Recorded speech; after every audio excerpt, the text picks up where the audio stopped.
Hey there, welcome to another Tesla Motors Club podcast. My name is Lewis. I'm Doug. And I'm Mike. On today's episode, we're going to cover Elon live streaming a test drive of FSD version 12. There's been more updates on the Cybertruck, including some manufacturing drama. And can we fix public charging? US charging companies are trying, but we'll see what they think the problem is. Episode 49 starts now.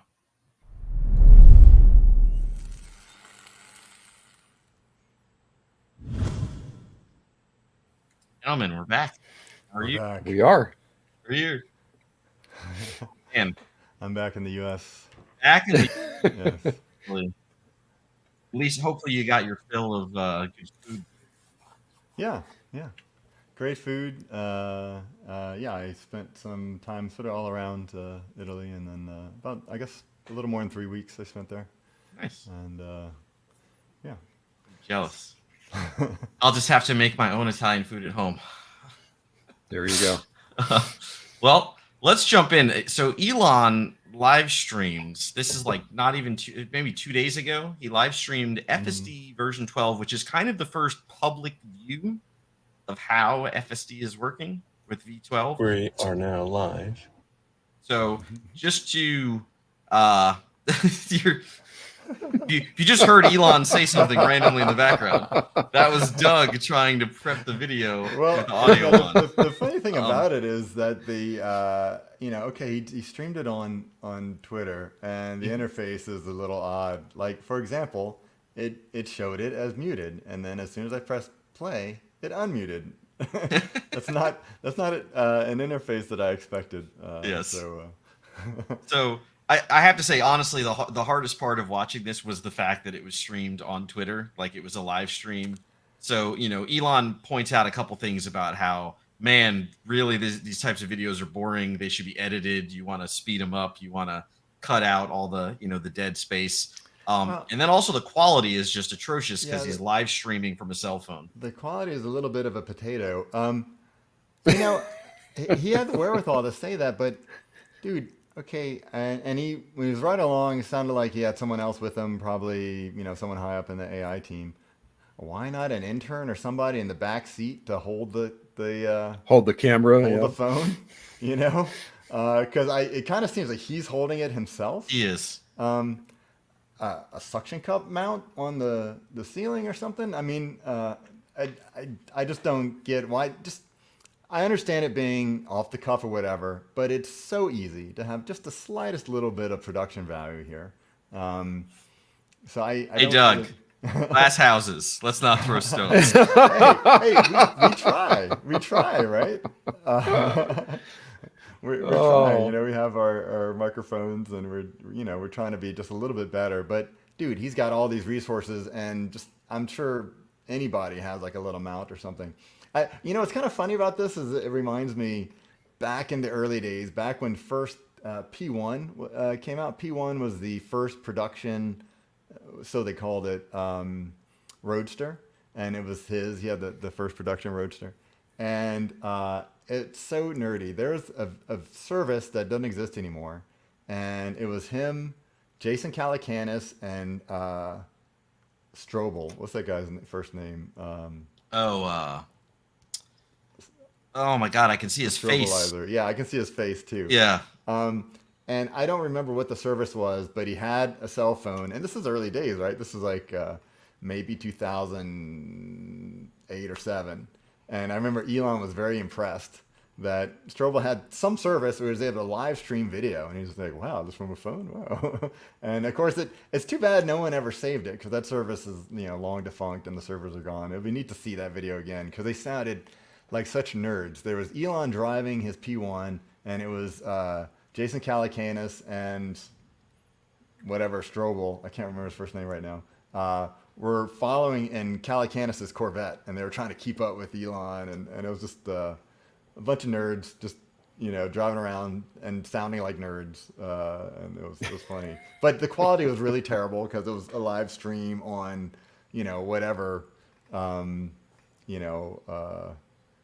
whatever second generation cell technology existed then. So anyway, this gives me flashback memories of that. But So back on topic. Tell me about this video. I was just gonna see how long you would go. So yeah, so I mean, it's interesting first look. So for those that aren't aware, right, the latest FSD that the general public has access to is version 11. And there's various, 11, point 4.4. minor, point patch, whatever releases off of it.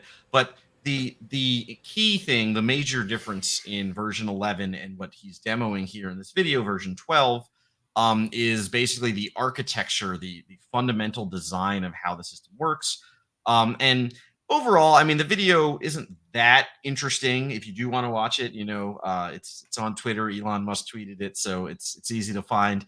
It's about 45 minutes long, but there were a few key tidbits that I thought were kind of cool to out of here. So, first one is talking about the architecture. This is the first version that is basically, as Elon in his own words, this is all neural net.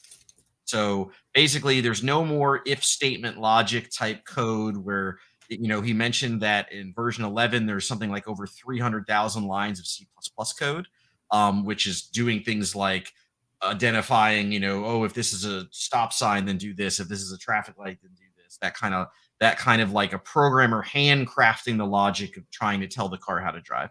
And version 12, they're saying all of that C++ code is gone, or at least I would imagine the vast majority of it. He worded it as if there isn't any, so I'll take him at his word.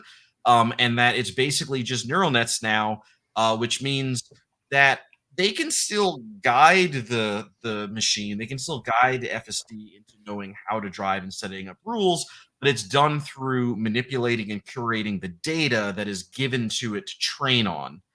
So it's kind of easier to teach a neural net to do certain things and harder to teach it to do certain things than handcrafting. But in the grand scheme of things, I would say that I think this is a much better approach, and it is kind of how they should have been doing things sooner. And it's it looks pretty promising.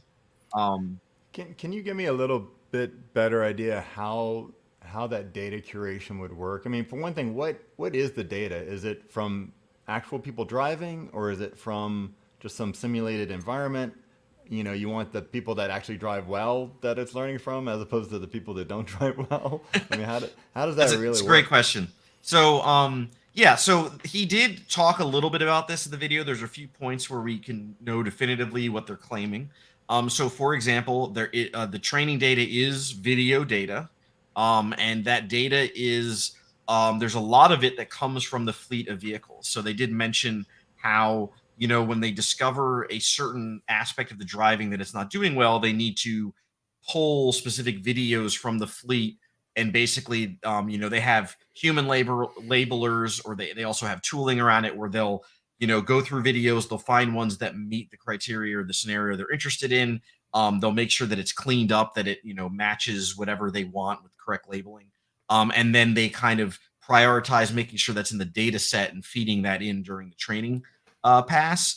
But yeah, you're right. Like, the problem is this is a controversial topic. Let's just say that most people are both good and bad drivers. See, a lot of people like to think, oh, someone's a good driver, someone's a bad driver. That's not really true. If that was true, you would definitively have like very simple metrics of this person is really bad, don't insure them, or this person, whatever. What it really boils down to is it's a matter of attention and focus and other things going on, distractions, scenarios, rain, weather, whatever.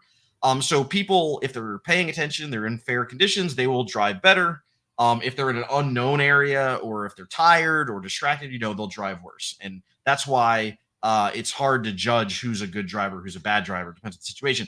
So they have the same problem with the videos, right? They can't just train it on all data, because you're going to have a lot of bad driving situations, a lot of good driving situations, and you'll teach the AI to do things poorly.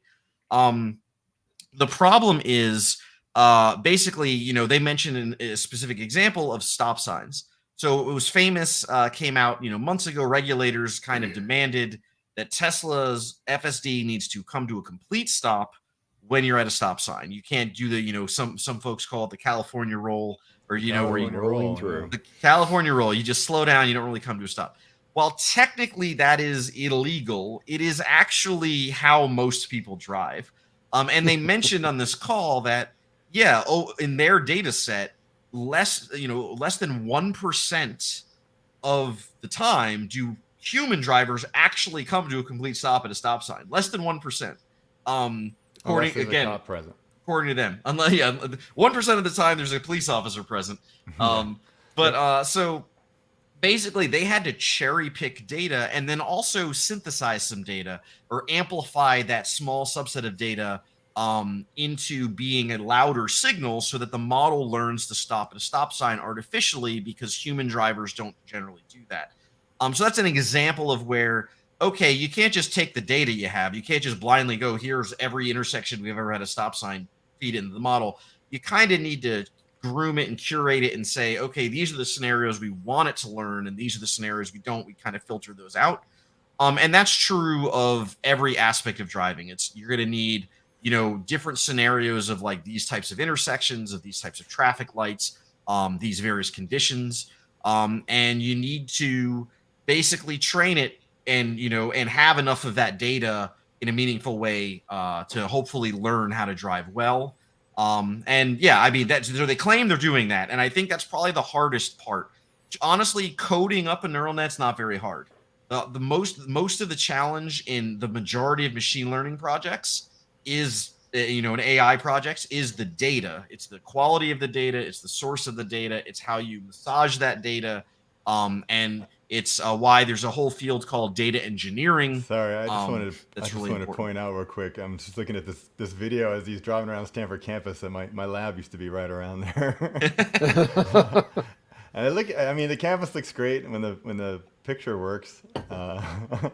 But yeah, anyway, I'm just thinking that seems like a tough task. That data filtration and curation. You think, what is this? What does it actually become? In a sort of a view, it's the weights and and you can't just go in there and turn a single knob, right? Because it's like a zillion dependent variables that are going on. So you can't just turn one knob to say, okay, I want it to stop harder. And I mean, I have to think, part of that too is well, Elon in the thing, he says, no line of code. There's no line of code that says slow down for a speed bump. There's no line of code that says stop at a stop sign. So it's just inferring all that. But I wonder how well is that isolated from, the weather conditions or the lighting conditions, or is this a dirt road versus a paved road? Sure. And will it really recognize those things properly? Like there was an early sort of vision problem that came up where is it a blueberry muffin or is it a Shiba Inu dog, right? Or is it a croissant or a pug? Yeah, or there's a test where it was looking for huskies. Like, what type of dog is this? And it turned out it was picking huskies because the background was snowy. Sure. So you're right, and it's really important that these neural nets, these systems that like such as FSD, are built with architectures in mind that handle this. So at no point do you want video directly mapping to like decision, right? Like that's not how this should work. And it's not how it works for FSD either. They have various, I want to say, layers to their architecture. So not necessarily neural net layers, but layers to the pipeline of the data going through, where they have things like they've mentioned in their previous talks, like the occupancy network, or there's basically, they do these things where it's like, okay, there's part of the process that takes the video and maps it into some three-dimensional spatial representation, right? Some kind of eigenvector space. And then there's going to be layers where it like makes decisions off of the representation of that space or things like that.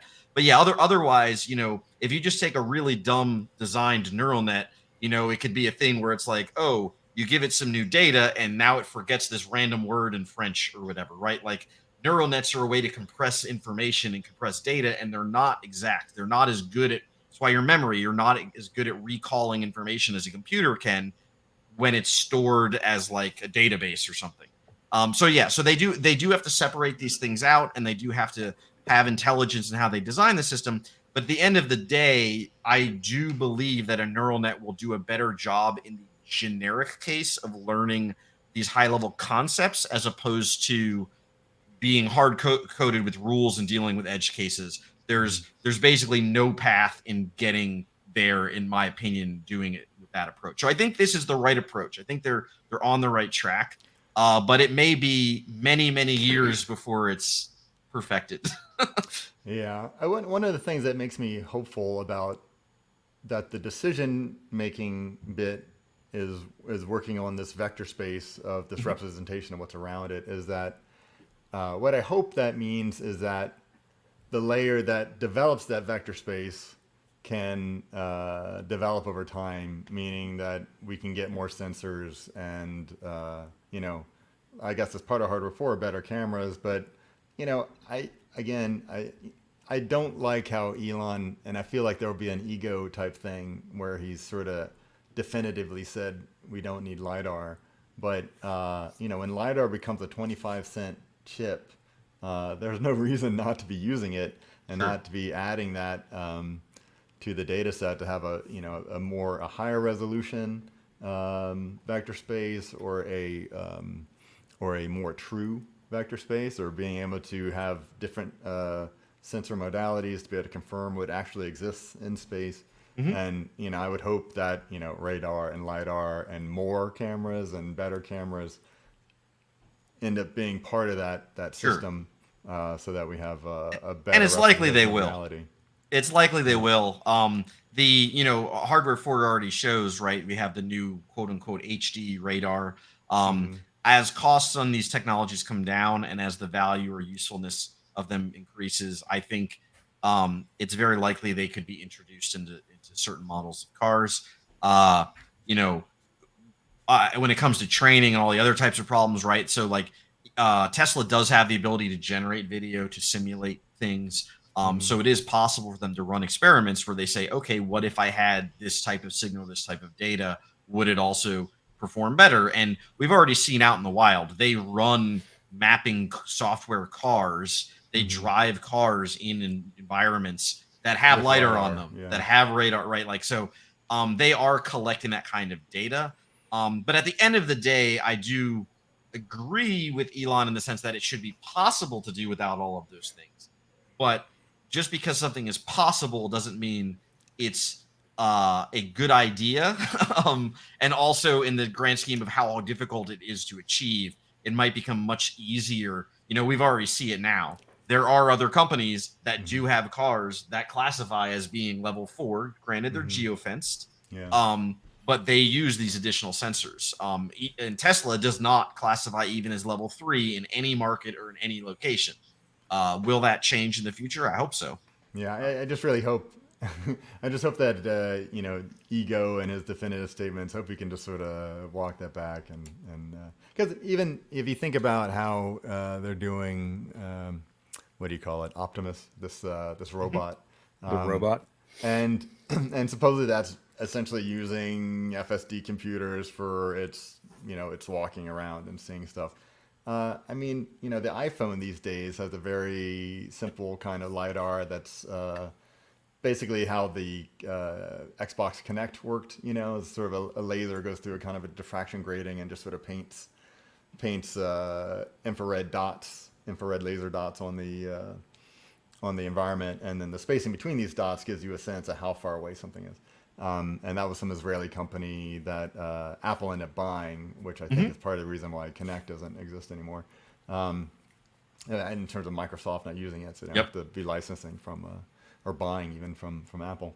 But the iPhone these days is able to do very nice sort of 3D mapping of objects. I saw something recently where there's some company that makes prosthetics for dogs, for animals, and part of the process is literally just taking an iPhone, whatever the latest version is, and just sort of scanning the dog if you can stand still long enough. And you would think, okay, a sensor that's cheap enough to be in the phone should be on the robot, right? Who's walking around the environment.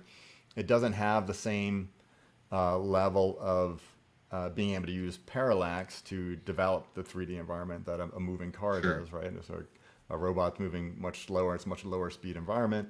But it'd be I nice. just want to point out, I think Yeah. we might be at the disengage moment of the video coming up. So Oh, really? you are Okay. watching. This seems familiar. This might. I be know where- this. I know this intersection well. This is So there was one disengagement in the. This is El version. Camino. This is an intersection of El Camino and Galvez. And so up in front to the left is the Town and Country, and to the right behind would be the Stanford Stadium. And Now that I'm remembering, it may have been earlier in the video, so I might be wrong here, but it was basically the green light for turning. So this video, there was one disengagement of him driving, which I was happy to see. We don't want a polished video. Like, that's one of the benefits. You don't want a polished video that's faking. This did have one disengagement. He had to hit the brakes. It would have caused a collision. It was good to see that at least that was in there. Well, the well, even fanboys if would this say it's isn't the fake video, news. can you describe what happened? Sure. Basically, they were stopped at a red light, and essentially there were two, traffic lights overhead, and the one on the left turned green. This was it. This is it. Boom. Yeah. And he just slammed on the brakes. So basically, the green traffic light the left traffic light turns green, indicating left turn. Yeah. He's in the middle lane, and basically the car is like, "Oh, I'm good to go now," and it starts driving into the intersection with oncoming traffic, which is basically turning. I have to say this is a weird intersection though, because It is. that green, it's just a normal green light. It's not an arrow, correct? But it's not an arrow, but it is kind of a protected left turn, and it's been like that for years. Yep. It's for years, so it's really weird. It turns green, like, can I turn left or not? Is the oncoming traffic coming or not? I don't know what they're doing there, and it's been like that for years. So, I kind of understand the issue there. Yeah, I mean, it is, to Elon's point, they can train more, they can do more with it to try to, improve on that. It is a weird intersection, like you said. But obviously, like, if you want to talk about robotaxi things, you can't have those things, right? Like, there's a certain level that it has to understand. I thought it was interesting is he mentioned something about how the neural net doesn't understand lanes necessarily. It doesn't understand, which I don't think is true. We know that the current version does understand lanes, and I think maybe it's part of, like, he was trying to imply the decision making. There are no lines of code to describe There's no lines of lanes. code about lanes, but I definitely feel like, anyway, I feel like that it has to understand some concept of lanes with regard to roadways and mapping, and because they've been able to do improvements with their data of updates of basically making it so cars turn from the correct lane or, move over when they should. So anyway, I mean, there's maybe some way to map that traffic light to that lane or something in the mapping data, which could correct these types of issues. Yeah, I mean, that kind of thing gets to me. Like, and how much data do you need to have it so it knows what a double yellow versus the, yellow dotted, when I can pass, whatever. And that seems the kind of, it seems to me that I don't know how you could, like, tell it this is a rule and have it understand it and have that work together. Like, continuing what he said, he also said, we haven't programmed the concept of traffic lights, that sort of knows that. And one thing I think he said was it's able to read traffic signs without knowing how to read. Okay, that makes sense, and that on its own is not too impressive if it gets the idea of a stop sign. That's the point of most traffic indicators, is that you aren't supposed to have to be able to read. Except, as in an example I brought up, a couple times before, there are things you do need to read. Like, okay, right turn on red, but only on these specific times. How is it going to do that unless it's already programmed in the map data somehow? Right. So I would think it would need to read that. And also, the ultimate goal here is it's going to, drop me off and then go park for me. I'd like it to, like, know the parking rules too, right? And some of those parking signs are hard for humans to decipher. Like, when can I park here or not? And True it'd be nice that. if it knew if it's actually able to park or not. I haven't seen it, but was there anything here with auto parking? I thought I had heard that there was something with the parking. So he made some comments about smart summon will eventually improve in some way. He called it actually Smart Summon or something like that, making Yeah. his acronym joke. And he did talk about, they talked about robo taxis at least with, oh look, it's pulling over to the side of the road and stopping because this is where we said we wanted to go. He did talk about how they plan on it being able to say things like, "Oh, see that building over there? I want to drop off over there," or like being able to put in a place you want to go and it knows to stop and drop you off at the front entrance, things like that, and then go park. But he didn't actually talk about like parking assist features, which would be much more practical and what more folks would benefit from having today. I don't recall anything specific about that. You'll see here. I think it's gonna pull over to the side of the road. And he basically talks about like, yeah, this is it just did that on its own. It knew because this is where the pin was, and it's like, okay. But that's not it like dropping you off and then you go parking somewhere. The parking part is the challenging part, I think. But yeah, so Okay, well, I mean, I guess it's a step in the right direction. It's progress. I'll be interested yep. to know when I get to use it. Oh, I should point out, this yeah. is actually was also big news, something I forgot to mention. They did mention they do have actual testers using version 12 in many countries around the world. They specifically said like New Zealand, Japan, Australia, a few places in Europe. So like they do have a global testing mode. I'm assuming Tesla employees at the moment, but maybe some non-employees are being allowed to use this now. But they are testing V12 internationally, and they are seeing good, positive results out of it. It's not just, oh yeah, it works in the U.S., which historically a lot of FSD features are only available in North America, and those abroad are stuck using older things. So maybe that's also an improvement. But yeah, overall, I think it's pretty promising, and I do like what I've seen, and we'll see where it goes. I hope that I get it soon. I don't know, next year maybe. I'm not sure we'll see it this year, but that would be awesome. Yeah, it'd be cool Oh, to see. I mean, it happens around this time when there's controversy, at least in San Francisco, with Cruise and the other sort of geofenced level 4 systems, where they're basically blocking traffic, and especially in terms of emergencies.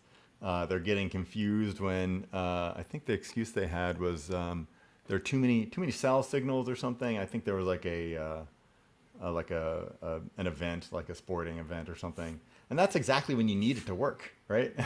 You need yeah. it to work No when kidding. everybody's getting out of the stadium and they're looking for a car or whatever, and Yeah, you're they, gonna they have this want high somewhere to traffic go. situation, and they're just gonna crap out and get stuck, or say there's an emergency, say there's an earthquake or something, and it's gonna block the highways and the ambulances can't get through, like, or ambulances, however you want to say that.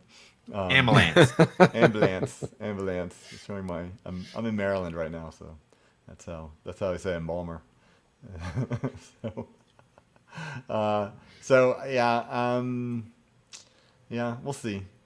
I'm excited. I'm interested to try it out, but the public sentiment is turning not positively lately with the whole self-driving thing. And honestly, when you think about it, when you have things like Cruise and whatnot, Waymo. Waymo also,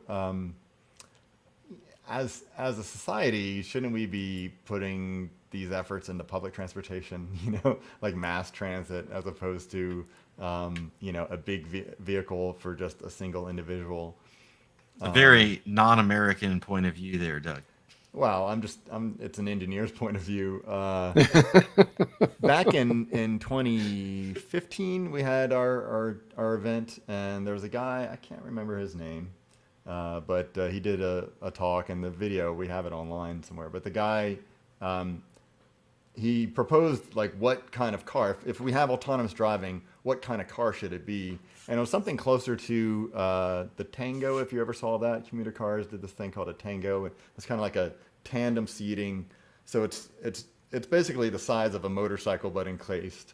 And if you're gonna do self-driving, then that's how it should be, in these sort of smaller vehicles that don't take as much space on the road, and obviously that's a purpose-built vehicle, but I think that's probably the way we need to go if that's going to happen, or if people just don't want to deal with other people, that you have these little things that maybe link together, or platoon, down the road, and sort of increase the efficiency instead of these cars that are going to be basically clogging up the roads, right? If you have more of them looking for the next driver. I mean, we've already seen that with just the Uber effect of we actually have more vehicles on the road driving around looking for the next fare, and in some ways it's not helping environmentally. It's making things worse. There is a running joke amongst many communities online that most modern tech solutions to,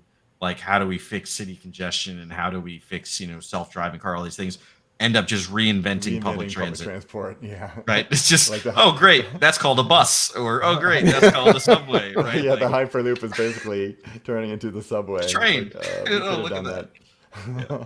So yeah, it's definitely a challenge. And hey, there's Elon in the video. He finally turned the camera around to see that there is nobody in the back seat holding the phone for him. Yeah, why not have someone in the backseat holding the phone? It doesn't make any sense. But yeah, well, I was in Rome for a few weeks, or at least in Rome specifically for, I guess, like 11 days or so. And the way I got around town was the scoots. I call them the scoots. The electric scooters and the electric bikes by Lime or whatever company. And that was a nice way to get around. And I think it would be nicer if there's sort of less of a car emphasis and more of a, if that's what your personal transportation. Of course, I'm sure people are injuring themselves, Sure. but their society is a bit more fit on average than.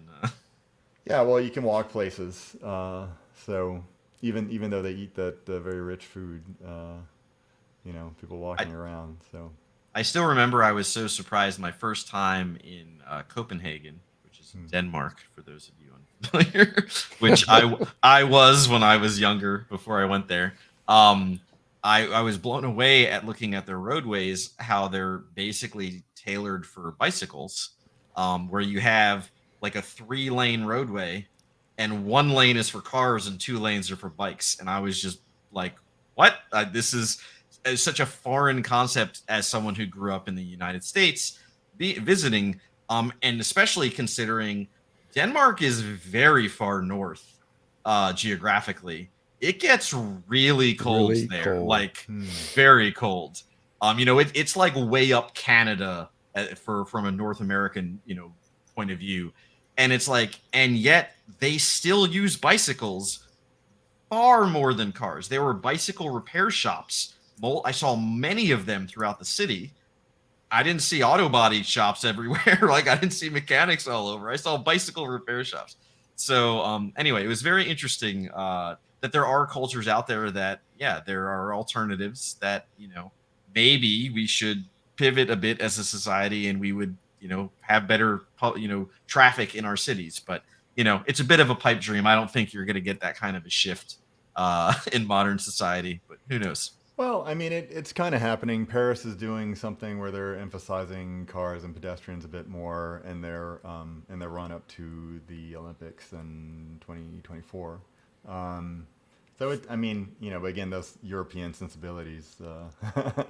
But it's something I'd like to see. And I think San Francisco might be a little too hilly for that. But I had a few hills I had to do in Rome, not many, but Electric bikes. But the e-bikes really do it. Yeah, it was kind of fun. And the scooters when I had to go meet a friend at the airport, and I was like, okay, do we Uber back and we should just Uber back. But I was going to try. I was like, oh, there's a train. Let's take the train. And the train took us to the Rome train station. But then getting to our destination from there, and and she had a bag, and I'm like, okay, I can't really scoot with this bag. So I end up getting an Uber from there.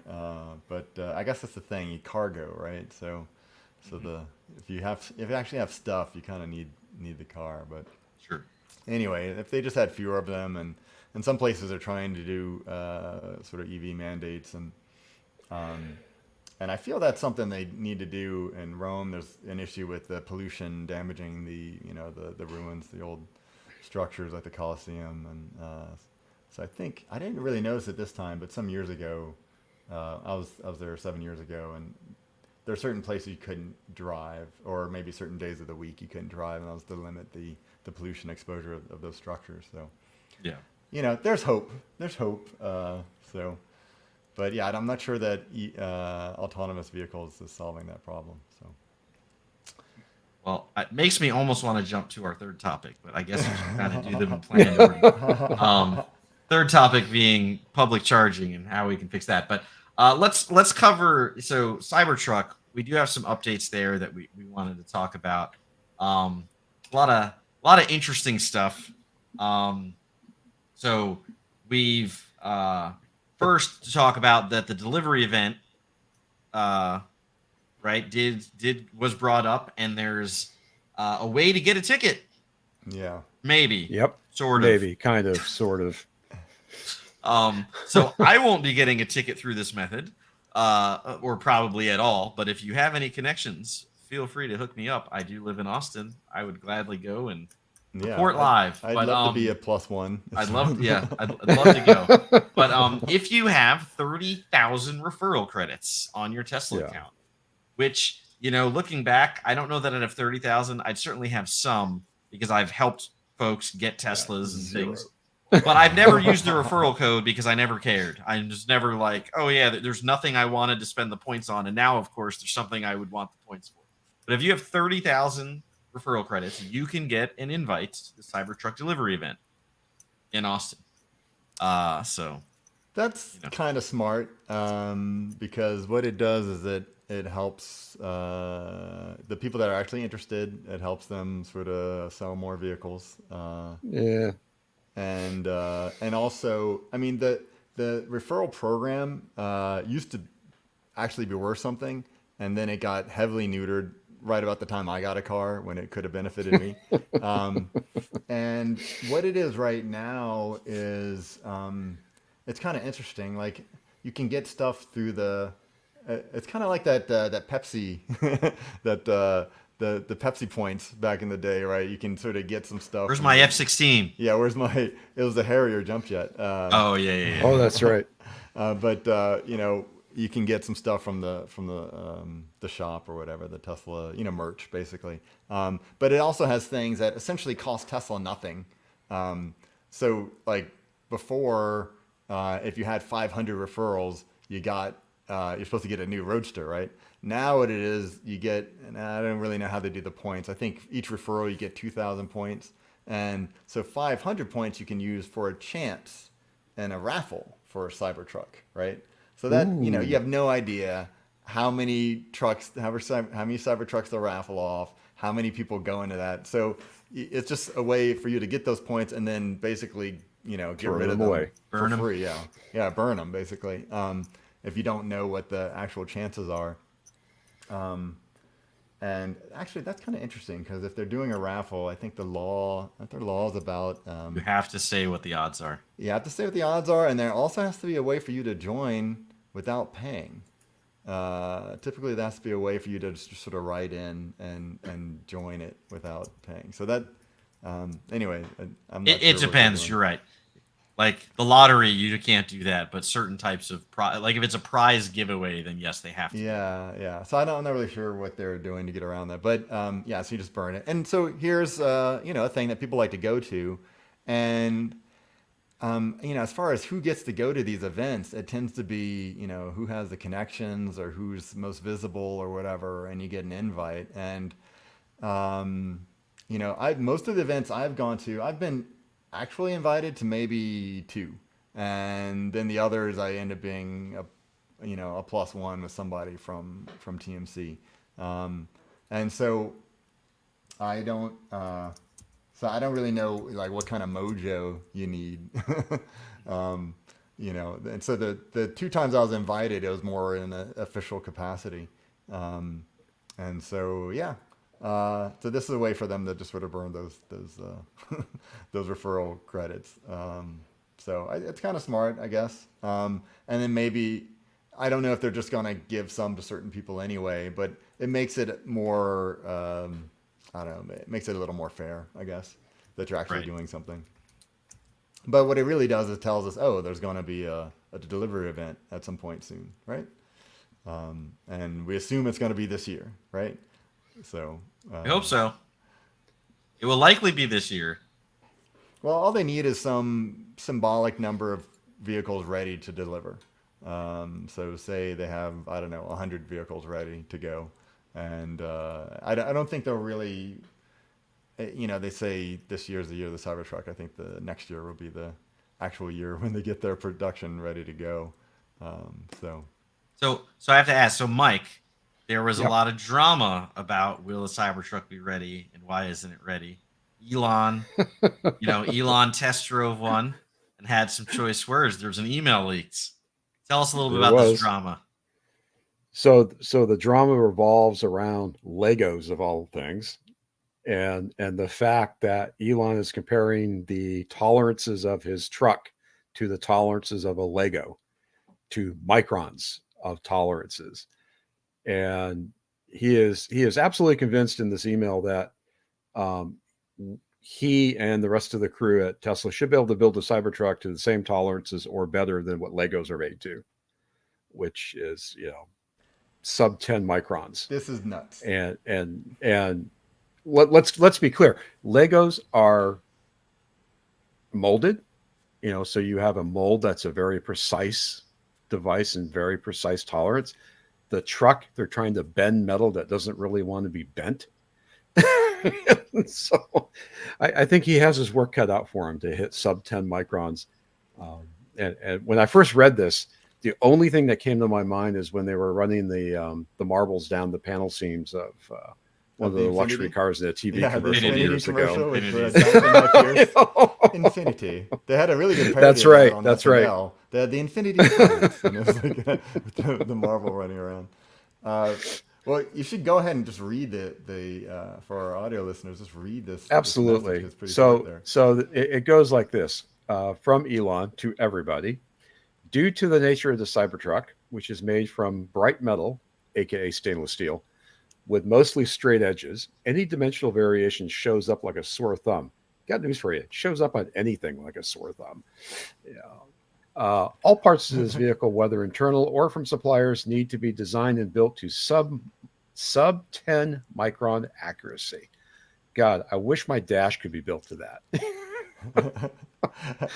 I love Mike's commentary in between the quote. How are our audio listeners going to know the difference between what Elon said? The snarky comments are Mike's words, and the serious yet ridiculous That's comments right. are Elon. That means all part dimensions need to be to the third decimal place in millimeters, and tolerances need to be specified in single-digit microns. If Lego, trademark registered, and soda cans, which are very low cost, can do this, so can we. Precision predicates perfectionism. Okay. There you go. Okay, so I don't know if people understand how ridiculous these statements are. I mean, I don't want to be too negative about it. Elon makes lofty goals, just like his time goals, like, oh, we're going to have this in 2 weeks or whatever. To say something about, oh, we're going to have like really high precision. Okay, that can be a goal. But my problem with this is that tolerance, like when you do machining, tolerance is an engineering specification, right? And when you say that something is going to be down to 10 microns, then, you actually have to do things to make that actually possible. And the things he mentions, Legos and soda cans, these are small items. A Lego is pretty small. A soda can, relative to a Cybertruck, is pretty small, right? So to have 10 micron precision on something relatively small, it's a reasonable percentage of the size of the item, right? To have 10 micron accuracy on some huge thing that is, the body panels or like say the doors, for example, are hung manually, right? A person, there's a machine helping you hold the door, but it's put in place. To have 10 micron accuracy would require some kind of some kind of jig that has super high precision, that would take literally millions of dollars to make. You would need little micrometers to adjust it that precisely, and it's just not realistic. I mean, to get this kind of precision, you need things like and what you normally have are like interferometers, things like that will actually measure this kind of to have single micron precision. It just doesn't. It boggles the mind, really, and it's just not necessary. So I want to play a little devil's advocate. So I agree with you completely. Yep. This is a ridiculous analogy. Yeah. So I used to work in manufacturing. I used to build and work with interferometers. I worked on nanoscale devices and microscale devices, and I think this is a ridiculous statement. However, I do want to defend him a little bit in that he is not asking for sub 10 microns, so single digit micron panel gaps or things like that. He's asking for it for the tolerances of the parts that are being manufactured that are then assembled. So it's still easier and less ridiculous. However, it's still pretty ridiculous because, like you said earlier, it's an engineering tolerance. This is all a matter of cost. If you're going to charge an insane amount of money to make a Cybertruck, then sure, you can have these tolerances. But if you want this to be something that is, affordable, these are very expensive tolerances to hit due to the sheer number of parts. Because that's the other thing is, as you said, like Legos and soda cans are very small. But they're also they're pretty much a single part. Yeah. They're single part. Yeah. And they're single part at massive volumes, right? Billions of them are made. And they've been making them for decades, and they've been doing process improvement and all these other things. And they're completely hands off. There's no manual intervention at all. It is completely machine automated. Yeah. Completely automated. There is no financially feasible way to completely automate the production of a Cybertruck or really any automobile at this day and age, right? Like there are a lot of manual steps. There are a lot of people involved in the creation of it. So yeah, it's a ridiculous thing to claim or ask for. He should know better. He has a lot of experience with manufacturing. Yeah. So part of me questions why he said this, if it was like, if he was hoping to get headlines or and from suppliers also, right? I mean, as suppliers, he's asking other companies. No. Yeah. And so those companies will have one of two choices. They'll be able to say no, or they'll be able to say, sure, this is how much it'll cost you. To which Tesla will say no. I looked it up. Lewis. The average build quality spec for a car average is 0.25 millimeter. Okay. That's what they're calling out. So 250 mils. Yep. Which sounds reasonable for a size. It's reasonable when you think about what they're working with. Yep. And wait. Elon wants to take sorry, I messed up the units. 0.25 mils. Oh, 0.25 mils. A mil being 1,000 millimeter. Okay. A mil is typically when you say mil, 0.25. So that would be 250 microns. Okay. 250 microns, and he wants it to be under 10. Yeah. Okay. So typically when you say a mil, that means 1,000th of an inch. So it's I hate it, but that's what we end up doing. It's a different unit of measure. Yeah. Right. Yeah. So I mean, it's like again, I kind of like all of the people that work on this stuff, the engineers, they all know what this stuff is. So this email went out to him. They've got to see this email and be like, "What are you nuts?" Like it's one of those things where I almost feel like he sent it not as being serious, but as we're going to catch headlines. He knows this is going to leak, right? There's no way this isn't going to leak. And just by the way, by virtue of conversion, right? 250 microns is 10 mils, right? So that's normal. Like when I'm designing something and I'd say, okay, I send it to a machine shop and I want this made. Yeah, actually, 10 mils is relatively like sort of mid precision. Like here's something, right? And I went to 10. And that's what he was saying. That's what Mike was saying. That's the average, right? So 250 microns. I mean, I would consider a car mid precision. I mean, generally speaking. Yeah. And obviously there are parts of the car that have to be to higher tolerances, right? Sure. There And are, those but parts you're not going are to see those manufactured. parts. I But mean, those he are was not what talking. cause panel gaps. He's talking about panel gaps. I mean, Right. dimensional variation that shows up like a sore thumb on bright metal with straight edges. He's talking about the external look of the truck. I mean, and the main thing is going to be the alignment of. That's why I was stuck on that stuff. The alignment of the doors, the panel gaps. If those are within a millimeter, which is 1,000 microns, I think that's probably going to be pretty good, and especially compared to what they've had in the past. Right. And to be fair, right, like there's the whole issue of if each part is within this tolerance, you add them all up, now your error goes up a lot, right? Because you have the worst case of them. So there is some need for like the parts to be better than what your final product needs, tolerances are.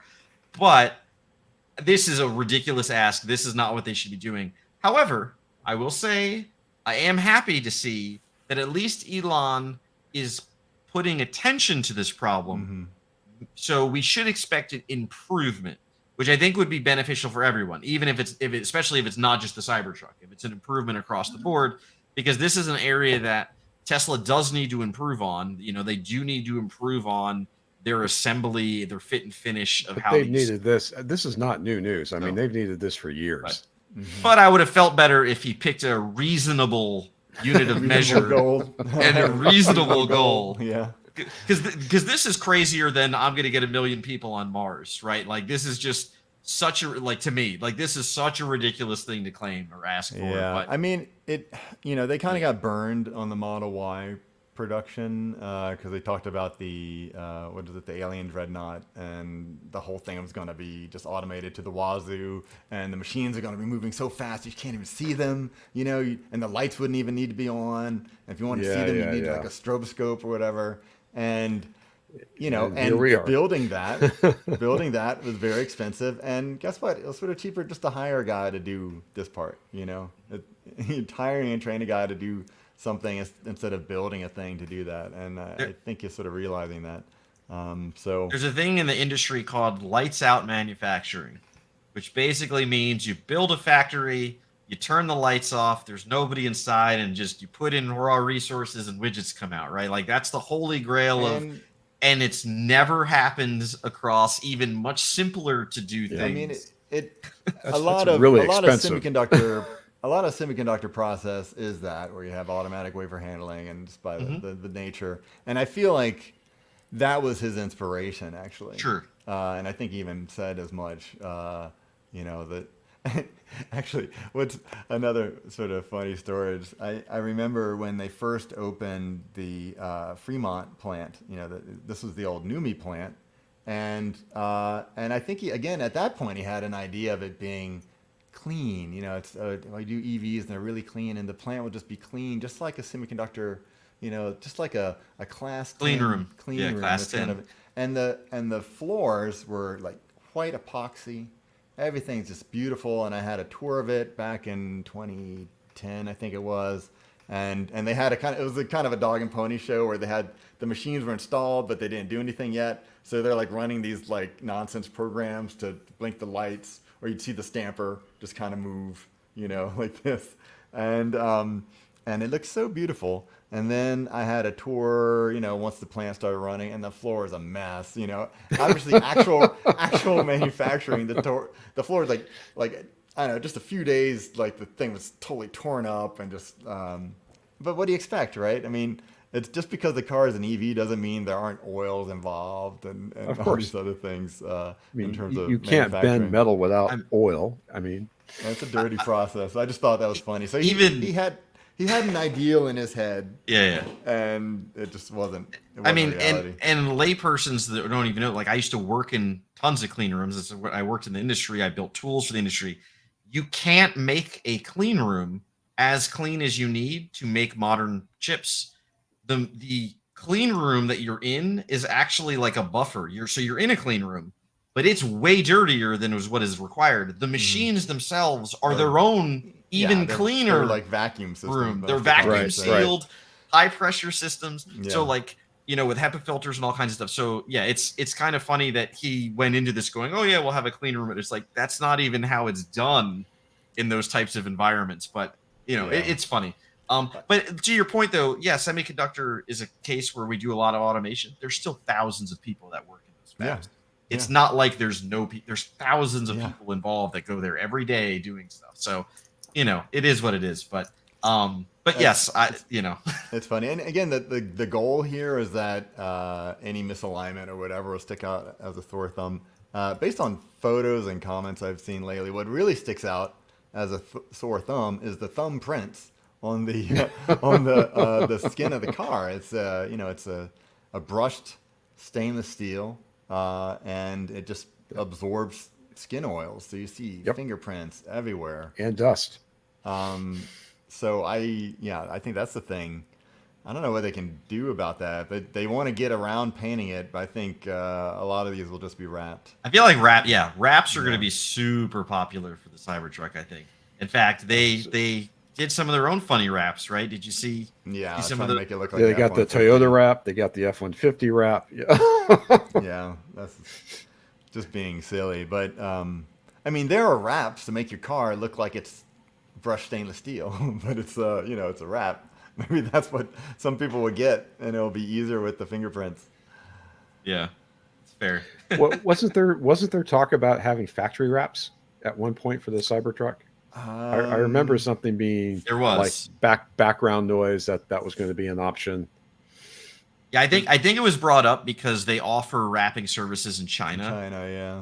So it was basically colors, yeah. Right. So it was basically like, oh well, they've already done it in some of their markets, and the Cybertruck, since it's not painted, wraps will probably be really popular. I haven't heard anything about them actually. I was thinking the Cybertruck might actually look pretty cool in that midnight cherry red that they've got out now. Mm-hmm. Yeah. Well, there are. I don't think they need to do that themselves. There are a lot of detail shops that do that just for the existing cars, and we actually deal with a lot of those folks as advertisers, and I think there's just at least in this country, it's a pretty common and easily accessible thing. It's not cheap though necessarily, but with the nice flat panels, it should be relatively easy to wrap, I would hope. So. I heard from someone, they were quizzing people. What did you think about a do-it-yourself self-wrap package? Where Lewis is shaking his head. No, I mean, that was kind of my opinion, Lewis. By the way, but it's possible. It can be done. There are really, there are kits that are pre-cut for there are two things. One is like a color change wrap. You can do paint protection film. Yeah, the sort of PPF, for example. But wrap is a different beast completely. I'm gonna say just one thing to this: attention to detail. Yeah. Most people don't have it. Right. Most people don't have it. So the thing is that the actual, at least for the shop anyway, the actual cost of the wrap itself, I mean, it has some cost, but the real cost is the skill of the guy installing it, the labor. So if you have a pre-cut PPF, you could probably do it, especially with the Cybertruck. It's nice flat panels. Sure. You probably put it down and, kind of like putting the... Squeegee it out. Kind of like putting the film on your, screen protection on your iPhone or whatever. Color change, if it's like extensive in the whole vehicle, it can just be a big chore. But I could see somebody selling a kit, especially with flat panels. That could be not that bad. We all know to do a wrap right, you've got to wrap over the edge. To wrap over the edge, you got to pull the bumpers off, you got to pull the doors off, you got to pull the cameras out. I mean, it's a very involved process to do a wrap at a high level. There's no bubbles. You want your tension to be somewhat consistent. I've just got in my head somebody with a heat gun trying to shrink this. Yeah. I mean, it's a big job, but I'm at least like our users are members at TNC. Someone could sell it. Someone could sell it. People would buy it. Some people would buy it. You're right. And there are do-it-yourselfers that would have the skill level to do it, and especially if actually getting it done by somebody else costs $2,000-$3,000, and if you can get a kit, try $6. I'm just saying, just for example, I'm just Yeah. there's a range. There's a wide range. Sure. If it's just like a full vehicle PPF or like pre-cut panels or whatever, you might be able to buy the film for, say a few $100s. And Yeah. if you can do that labor yourself, then you've saved quite a bit. And it might be worth it for you just to buy the film yourself And you're try right. it out. And if it doesn't work, then pay somebody else to do it. So they wanted. Mike has frozen like a robot. Mike cut out. Bought a kit that gave me Oh. the bumper, like a piece of the bumper. It gave me the headlights and the fog lights, and that was maybe $150, and it worked really well.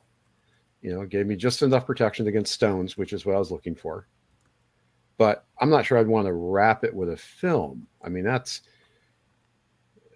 be a PPF task. is a film. So yeah, but it's a thick film. It's a very thick film and easy to work with. Okay, so it's similar but different. But yeah, so I think you froze for a bit, but I think what you're saying is you got a kit to put PPF on the front of your car and you did it yourself and it wasn't that hard. Yeah, I did select panels on the front of the car. Mm-hmm. Not the entire front end, but it was relatively easy to work with this thicker film. So someone might sell such a thing for just the high touch areas of the Cybertruck, and and that might be enough. Though the look is going to be different because the PPF has a bit of a sheen, like a reflective shine. A matte sheen almost. Yeah. Yeah. So anyway, people will figure this out. Yeah. There's business opportunities for people. So, moving on. Moving on. So Cybertruck drama over. Although I have to say we still are unsure if we're gonna see it this year. How many we're gonna see this year? Time will tell. So. My prediction: we will see it this year. Mm-hmm. For them to do an event, they'll have to deliver at least like 20 or 30 or something. And it's going to be a slow trickle until they get their production up. So you think those similar to semi hand-built? Yeah. Similar to all the vehicles, similar to the Model 3 event, similar to the Model S event. I mean, this is just their pattern. So you'll have 20 hand-built Cybertrucks, to give out the high visibility people, and then wait for the production versions to come out. I wouldn't say quite hand-built, but I'm sure it'll be through the production line, but a slow thing, and probably some tweaks at the end to fix it. And as they get the ramp up, the real ramp, I think will happen next year. And it's they do it every time. It's production hell, as Elon puts it. And they did it with the Model 3, and it'll just happen again. You think there'd be some learnings so that it's not so terrible. Because I know when they're trying to reach their goals, they basically had everybody working on this stuff. Like people that aren't line people, they're like, okay, you got to work on this. You got to come in and work on putting these cars together, which is kind of funny. So hopefully they're not doing that stuff. But so they have a stated goal of 250,000 Cybertrucks a year. That won't be happening until next year. This year. Yeah. They lost half the year already, but yeah, they won't even do 100,000 this year. Probably the ramp will be next year. I think that's a fair prediction. I would say single thousands this year, if that. Yeah, that makes sense. I'm not sure I'm that optimistic. So depending where you are on the list, folks, you might get it this year. So fingers crossed. Honestly, I don't think you want it this year, right?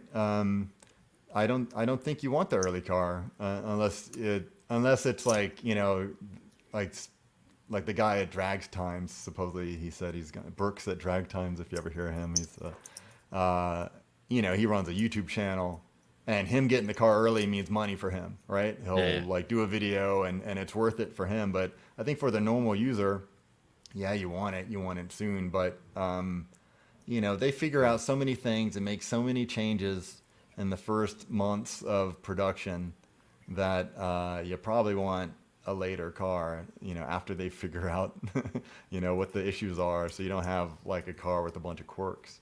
Right. That's fair. Alrighty, so now we'll move on to public charging. One of Mike's favorite topics. It is. There's been various drama. There's a few news articles. There's some different positions from the various companies. Mike, give us the summary here. What's going on with public charging?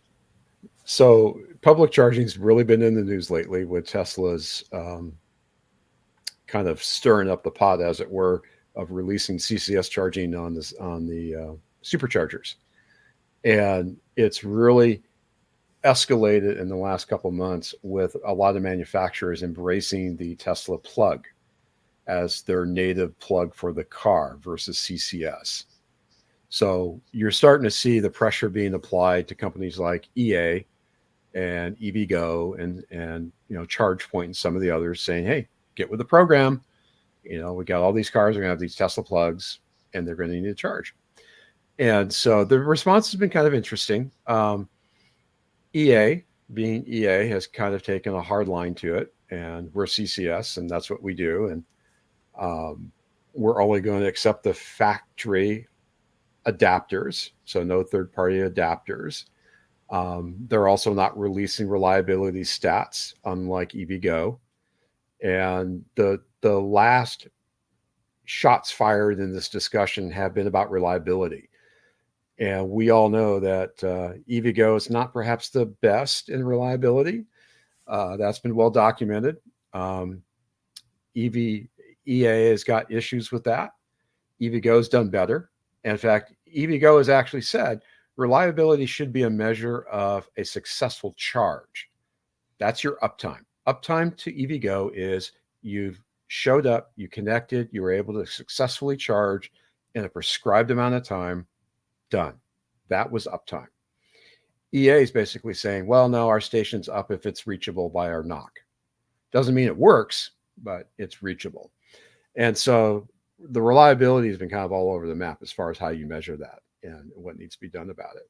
And even the government has stepped in to some degree, saying you have to be able to deliver a charge to have uptime. That's part of the standard that you're promising to hit if you're going to get the federal dollars that they've been talking about. So we'll see what shakes out of all that. The whole thing about the adapters is kind of interesting because you've got, in the Tesla world, you've got the Tesla adapter, the CCS adapter, but then there's a dozen different adapters you can pick and choose from, Chinese made, Canadian made, all are roughly the same shape and size. Yes. But the interesting thing with Tesla is in their adapter is they're passive. It's a completely passive device. It basically does a physical change of one port to another. And so EVgo says, yeah, it has to be a factory adapter, but we have no way to know what you're using. So it's kind of moot. EA's taken a much more hard line to it, saying we only support factory adapters, period. I think it's more of a liability issue, is if they brick the car, if your car catches fire, they can wash their hands of it if you're using somebody else's adapter other than a Tesla adapter. Right. But well, EA has experience with setting cars on fire, right? So. They do. They bricked a few, and they've managed to set a few ID4s on fire, and they've set a F-150 on fire. And I think they set a Rivian on fire also. Yeah, I heard a Rivian as well. Yeah, they're pretty consistent.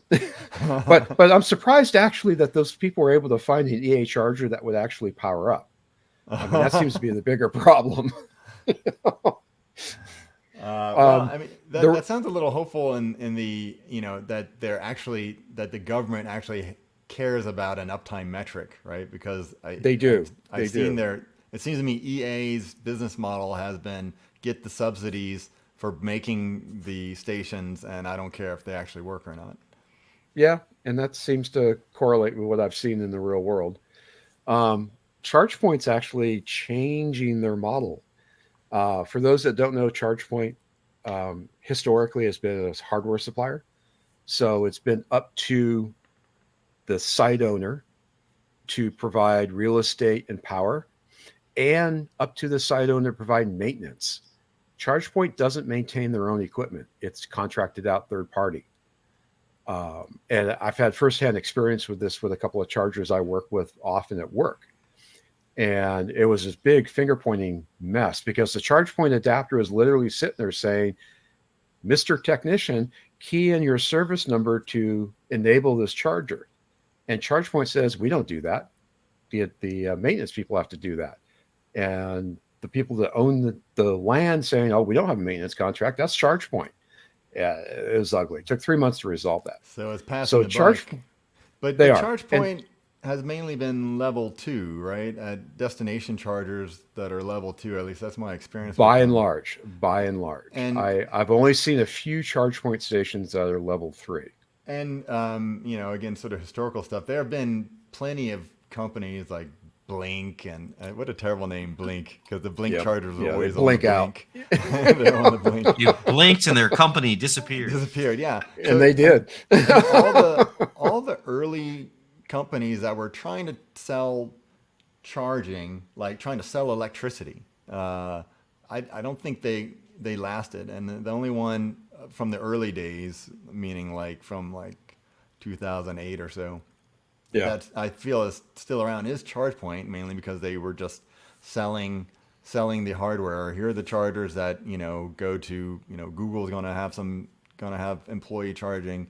ChargePoint provides them, and you get like a RFID card, or, you know, that says you're a Google employee and you're able to charge your car. I still see a lot of that today, actually. Yeah, and when I'm that's a driving around. fine, and that should be the majority of charging, honestly, as the sort of destination charging, as opposed to the fast charging. That should only really be for trips, hopefully. Road trips. Yeah.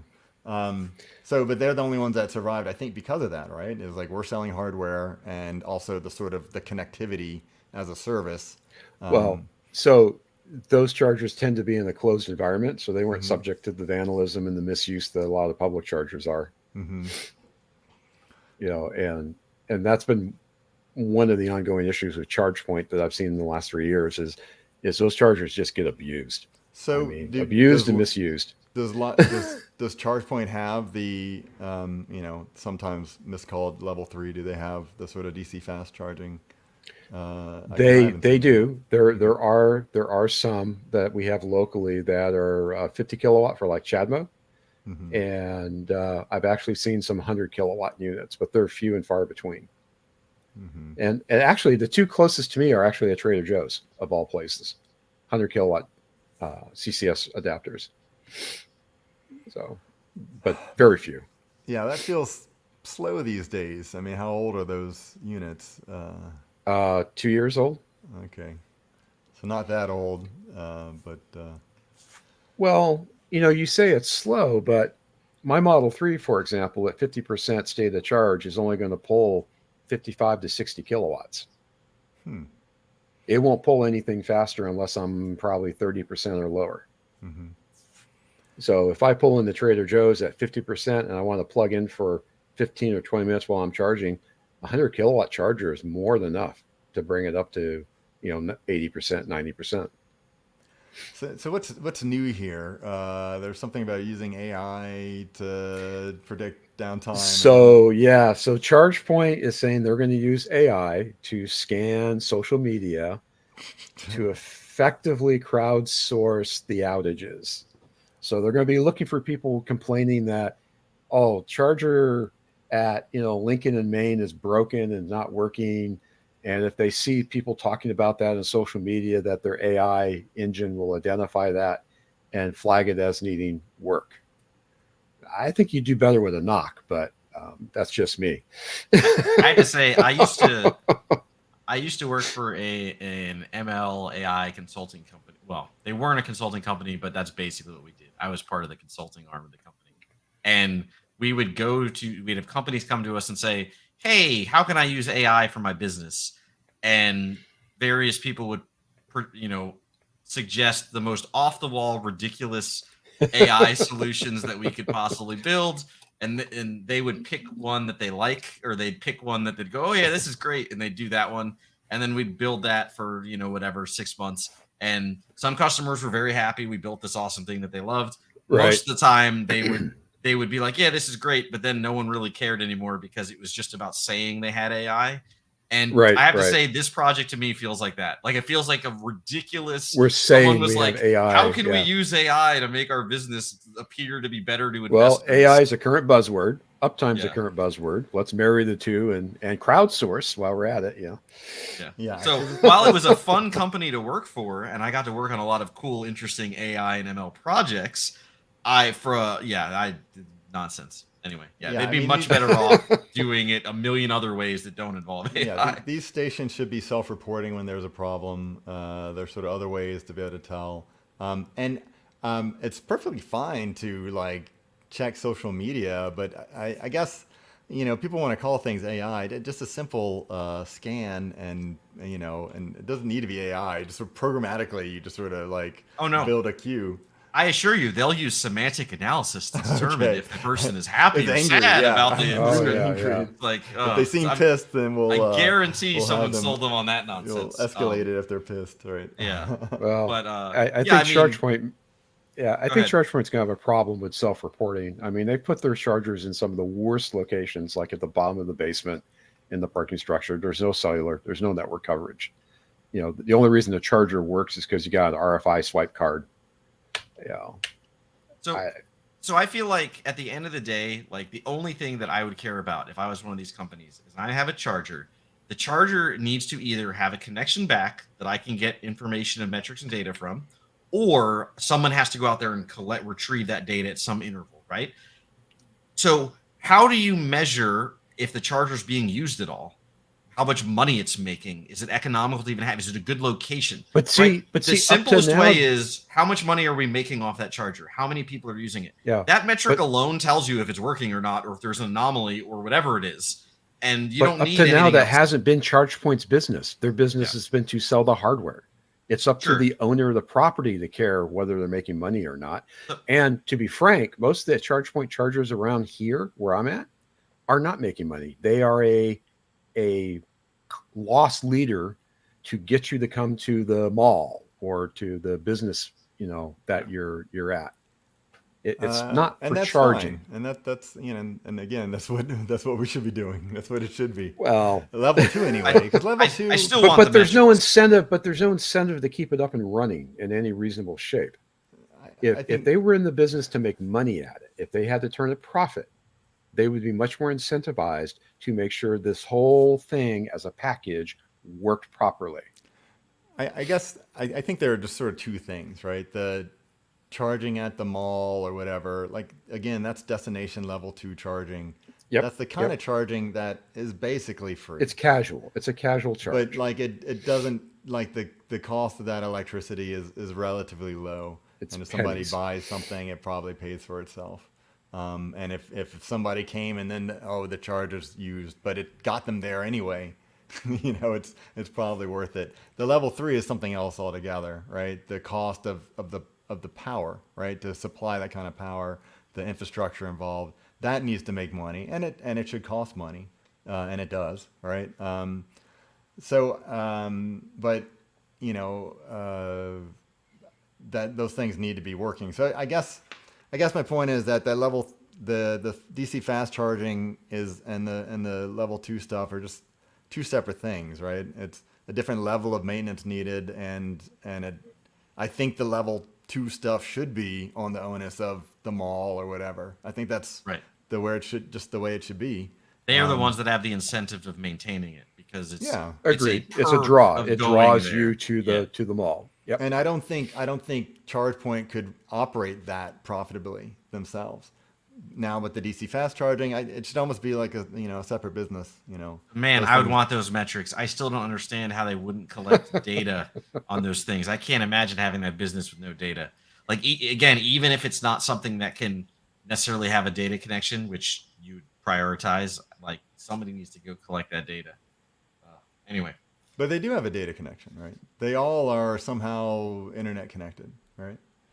Not always. most of them Well, should be, ChargePoint yes. is though. Specifically, ChargePoint, their I've units got are internet I've got connected. 4 units in our basement that barely function.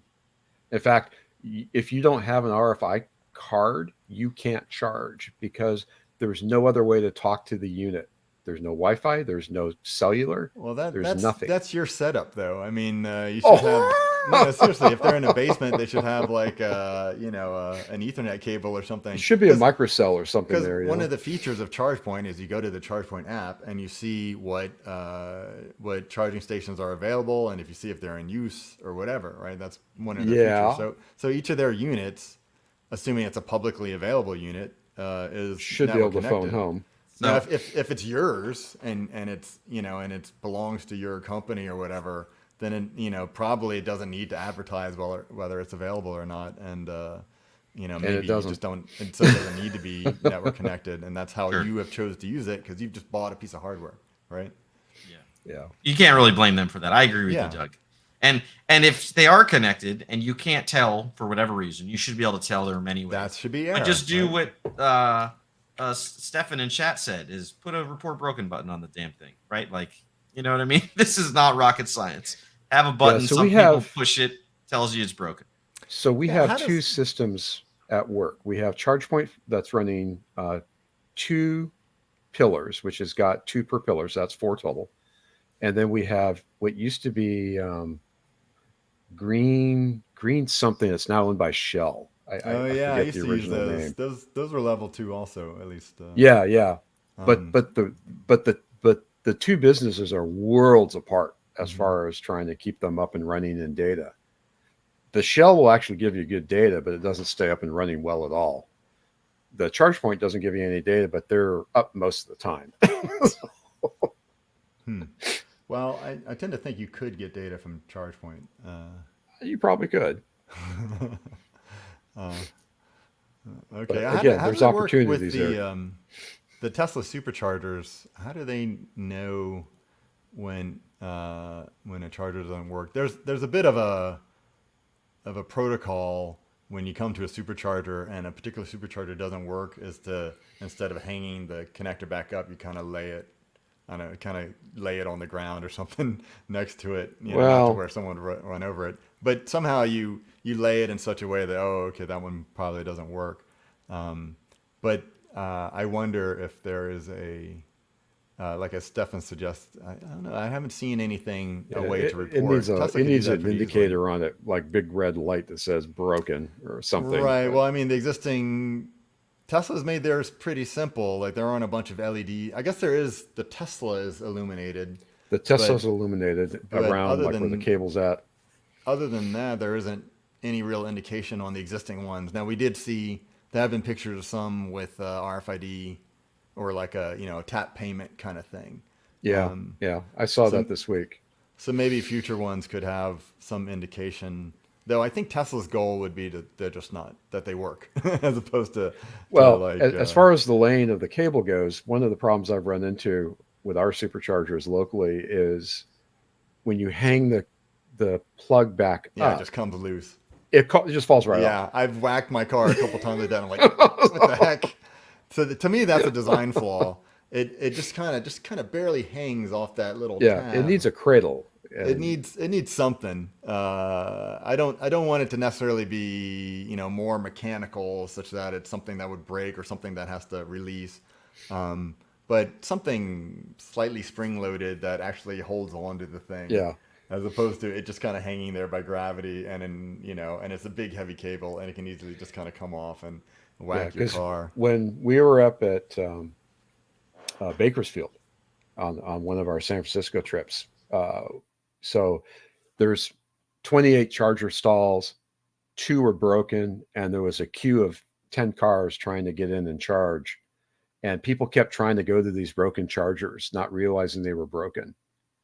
And then they'd get in, and then they lost their place in the queue. So they have to get back in line and sit there for another 20 minutes or whatever it took. I mean, there were some very unhappy people.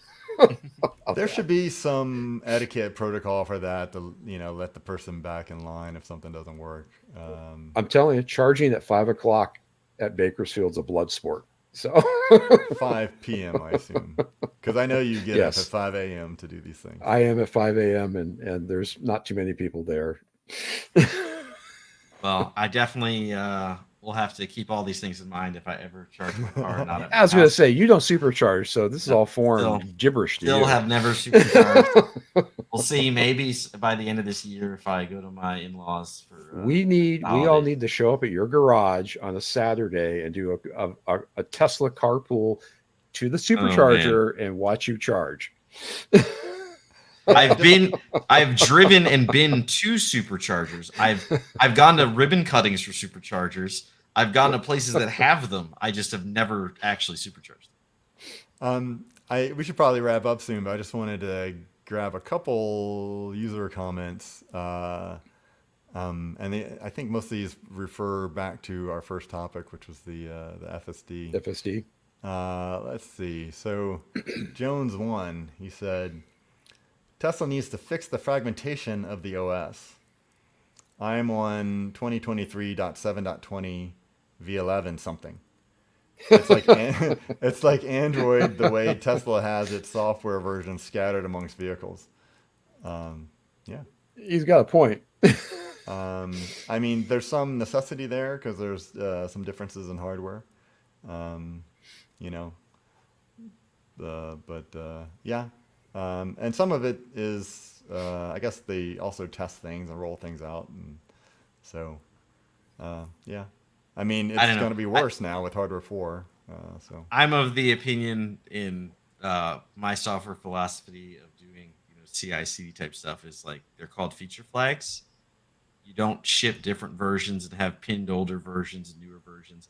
Everybody gets the latest version. You maybe have a beta or canary or whatever. You might have an early access, but everyone should get the same darn thing. And if there's different hardware or other things involved, you handle that with your package management stuff. But whatever. Yes, agreed, Jones. They could do better. Okay, and then other comments I want to highlight here is from Stefan N. He says, "How come everything Elon says seems ridiculous when it happens to be an area you know something about?" How is that? Yeah. This is my favorite and fairly new for me to learn term is Gell-Mann amnesia, named after the physicist. But basically, I think Michael Crichton coined it about 20 something years ago, whatever. But it's the notion that when you if you read a newspaper, yeah, if you read a newspaper and you read an article that you know a lot about, you realize that the article is wrong and there's tons of problems and it's not accurate. And then you read an article you don't know a lot about and you just blindly accept it as fact. They seem like believe geniuses. everything Yeah, it it's all says. good. And the argument is, that everything is like that. Nothing is actually accurate or really factual unless you really know a lot about it. So yeah, anyway, that's why Elon is really good at talking to the masses. Anyone that's an expert in the thing he's talking about, he's an expert in some things, but many things he is not, even though people think he is. There you go. All right. But he's still richer than all of us, so who yeah, so he knows something more than we do. He's an expert in that. He's an expert in that. All right. Okay. Well, we should wrap up, hey? Alrighty. Well, I think so. This has been episode 49, another episode of the Tesla Motorcycle Podcast. Thank you all for coming and hanging out with us. Thanks to the behind the scenes folks, Doug. Well, not Doug. Doug's here. Danny and Adam for their help on making this happen. Thanks to all of you for watching. As always, like and subscribe. You can go to TeslaMotorcycle.com and become a supporting member, which will help things out. And yeah, keep the comments coming. Keep hanging out with us. We'll be back again. We'll see you next time, episode 50. Man, we might have to do something. Woo. The big 5-0. Yeah, the big 5-0. But anyway, that's it for us. See you next time.